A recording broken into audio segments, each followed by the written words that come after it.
Konnichiwa. Today's is the first video that I've really hesitated to make and had second thoughts about it, but I've decided to go ahead.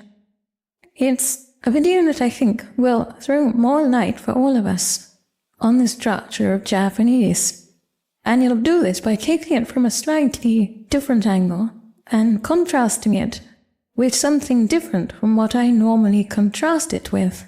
Normally, I contrast Japanese with the conventional Eihongo Japanese grammar models, and some people actually have criticized me for criticizing those models too much, for repeatedly pointing out the failings of those models rather than simply expounding what I have to expound. And I do this for a reason, and the reason is this.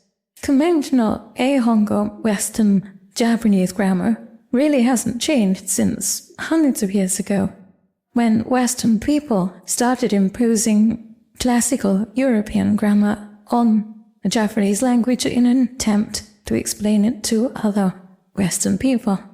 And these explanations are enshrined in the most prestigious places. They're taught in universities by people with strings of letters after their names. They're taught in all the standard textbooks and then echoed down to everybody with a Japanese learning website or channel.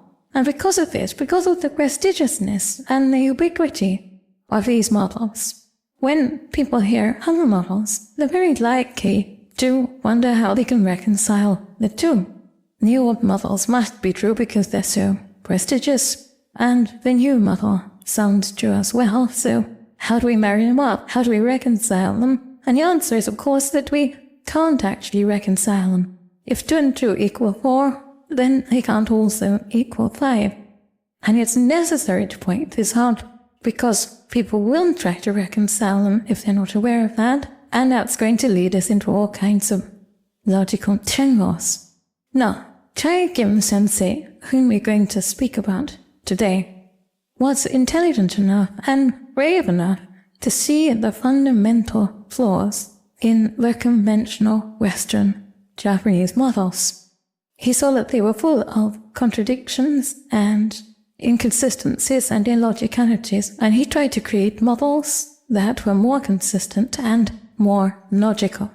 The problem is that in the most important areas, what he essentially did was keep the bits that were wrong and try to reconcile the bits that were right with those. So we ended up with something that was in many respects worse than the original Eihongo models. Now, I want to make it clear that I am not trying to do any kind of a hit job on Chaikin Sensei. I respect him greatly, and I recognize that he was just about the only person, apart from Jay Rubin, who recognized that there is a problem with conventional Eihongo Japanese and had the courage to try to do something about it. It's people who recognize the problems and try to solve them who move knowledge forward. And this process of moving knowledge forward is knitted with experiments that didn't work and models that in the end didn't stand up to testing. That doesn't make them foolish. They are part of the path of knowledge. Chaikin Sensei has quite a lot of information online, and a lot of what he says is useful.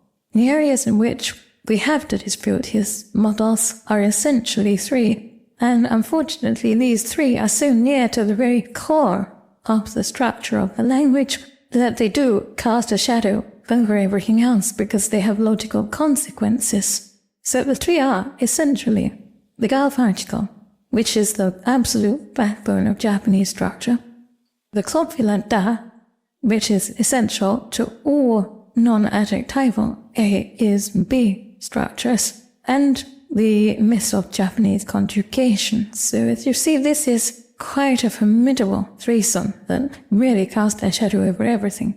However, we're sufficiently aware of the problems it could still be possible to use at least some of Chaikin's work, and his approach to immersion itself is actually similar to what I ever knew than anything else I've seen. So let's look at the 3 problems. The first is the Ga particle. Yeah, The da particle, as I've explained on various occasions before, is the absolute core of Japanese. You can't have a sentence without the ga particle, even though you can't always see it. It's sometimes present only as a logical entity, but it's always there. And if we don't have it, you don't have a sentence. Simple as that. What the ga particle does is it marks the subject of the sentence. That's to say, the thing that we're saying something about. We're either saying A is B, by A does B. What the A carries is the subject of the sentence. The B or the doer of the sentence. The ga particle marks this. It can never mark anything else. But conventional Japanese makes a mess of this by misunderstanding some Japanese sentences to the point where it has to say that ga only sometimes marks the subject of the sentence, other times it marks the object. Now this is nonsense, and I've demonstrated that it's nonsense.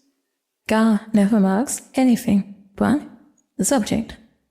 Taekim tries to reconcile this problem by saying that ga doesn't mark the subject, and even going so far as to say that there is no such thing as a subject in Japanese, and saying that there is a subject is simply imposing European concepts on the language.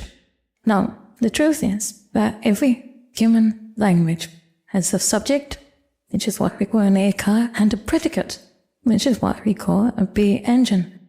All we are saying when we say this is that every human language can say something about something. It can take a particular thing and say a particular thing about it. The particular thing it takes is called the subject. A particular thing it says about it is a predicate. It's as simple as that. If we don't have subjects and predicates, we don't have language in any developed sense of the word. All we can do, if we can't say a particular thing about a particular thing, is make noises that express that we're happy or sad or angry or frightened, just as animals do. Without subjects and predicates, there is no language. It's certain as that. Different languages may deal with them in very different ways, but the concepts have to be there. Now what is it that induces Taekim Sensei to declare that Japanese is so different from any human language that it has no subject? Well, ironically, it's the fact that he can't shake the Eihongo grammar approach that continually imposes English structure on Japanese. It's because they can't conceive, and apparently Taekim Sensei can't conceive either, that the Japanese could ever take the ego out of the heart of a subjective sentence. So, the example he uses to prove that Japanese has no subject is the phrase "Kreibugan tabetai," which of course in all the textbooks gets translated as "I want to eat grapes." As is usual in English, the experiencer of the subjectivity, ego, is placed at the center. That's the subject, that's the doer. I want to eat grapes. And of course the grapes are marked by ga. And then what the subject are they? So, ga isn't marking the subject.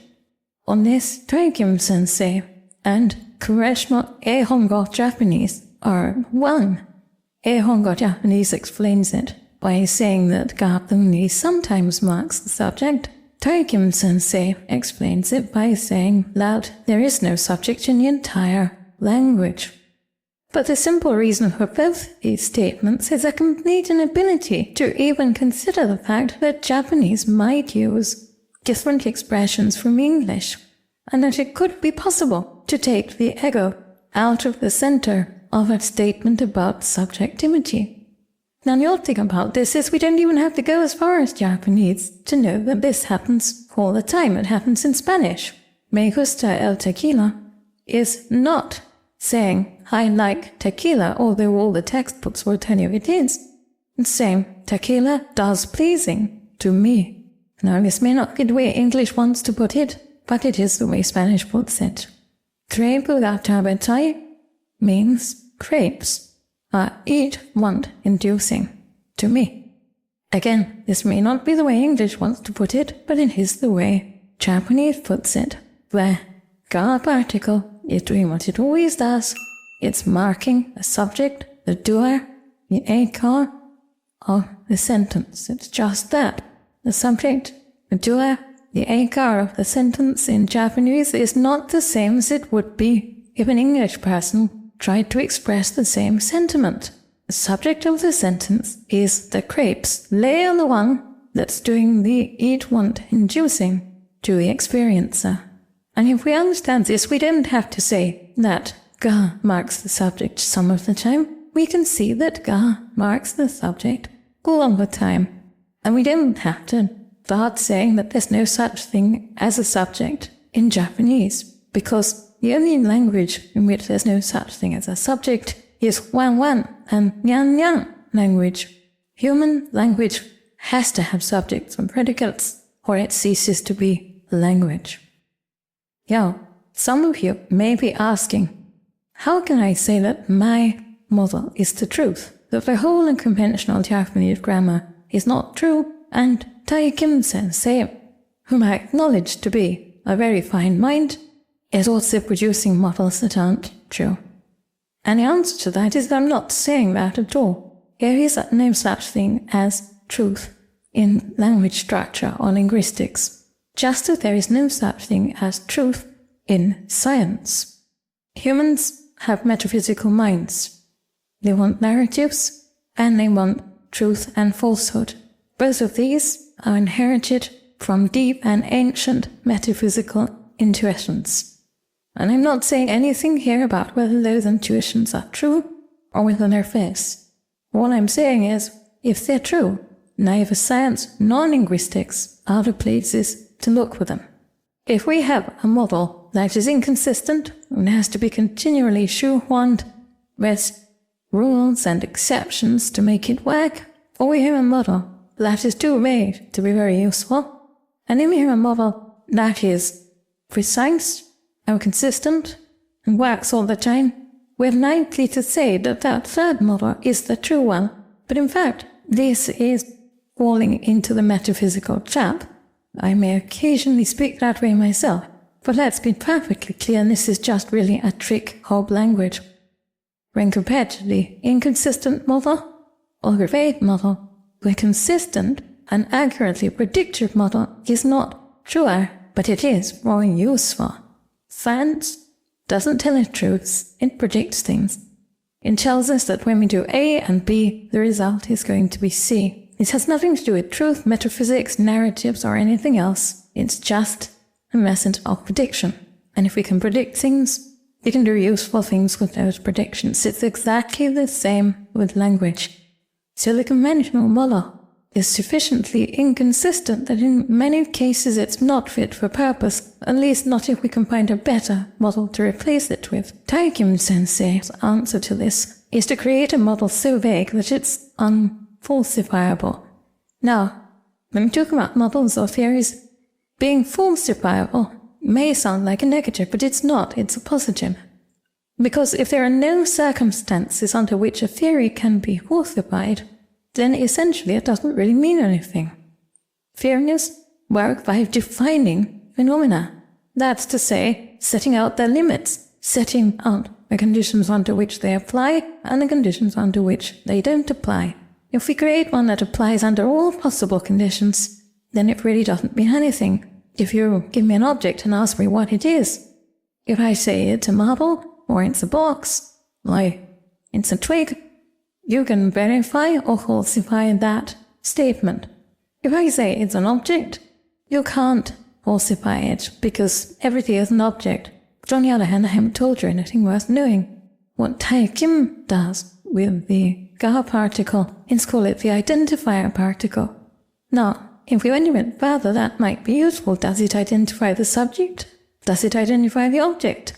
Does it identify some completely different kind of category? And the answer is we're not told. All Taikim Sensei has to tell us is that it indicates that the speaker wants to identify something unspecified. Now, this vagueness might be considered not very destructive, but in fact it is very destructive, because it essentially takes away our ability to define anything. We can't see how the core Japanese sentence works because we don't have the Ga particle. We can't talk about the difference between logical and non-logical particles, like the wa and mo topic markers, because we don't have the key logical particle. If we have to build a theory around this undefined ga, then we're going to have a very undefined kind of theory. So we've essentially created a structure that negates the core structure of Japanese from the beginning. And once we've done that, we logically find ourselves having to do other things that take the theory even further from being useful and predictive. So in our next lesson, we're going to look at what happens to the Da copula in Taichung Sensei's theory and some other consequences. Now once again, I'm not trying to denigrate Taichung Sensei. In fact, the reason I singled him out is because he's the only person who's really challenged the conventional Nihongo model at a deep enough level to give us another perspective, another angle for assessing Japanese structure. And it's really only because he's that important and that intelligent that I made the difficult decision to make this video and the next one. If you have any questions or comments, please put them in the comments below and I will answer as usual. I'd like to thank my Gold Kokeshi patrons who make these videos possible, and all my patrons and supporters on Patreon and everywhere. It's because of all of you that I'm able to do this work. And I'd like to thank you for attending this lesson. Polito mo, yoroshiku onegai shimasu.